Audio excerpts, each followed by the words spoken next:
learn how to, where my place is on this team. So we'll see how this goes, and obviously we'll prepare for Georgia Tech next week. And you have no question about your own confidence? No, not at all. Not at all. I've been ready for a while now. I honestly believe. I have all the confidence in the world in my ability to be the quarterback of Notre Dame, and now it's my time to go. When you had the read on 4th down, you had the 2-3 yard run. What did you see there? Coach said it was up to you whether it be a pass or a run. What did you see on that? I knew it was going to be a tough run. I'll tell you that. Man, are those guys good? They came out to play. The defense was really on it.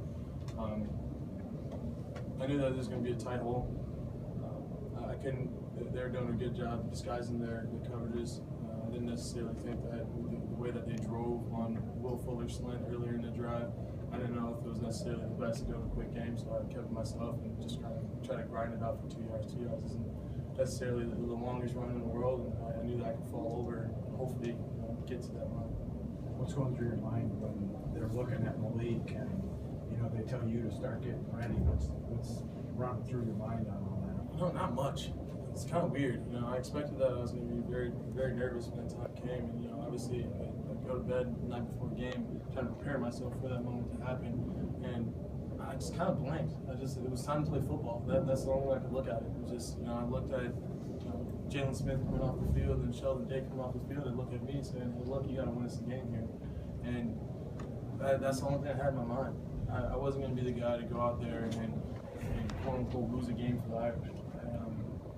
I prepared way too much. We prepared way too much. We put in way too much work for me to go out there and not get nothing but my best and hopefully come out with a victory like that. Did anybody say anything that really stuck with you, or did you say it from BK or Jalen, Sheldon? It was Jalen's words really stuck with me. Jalen came up to me and said he trusted me. And Jalen, as we all know, doesn't say too much. And he's a very to himself guy. He only really speaks up when really spoken to and when he's put into a very serious position.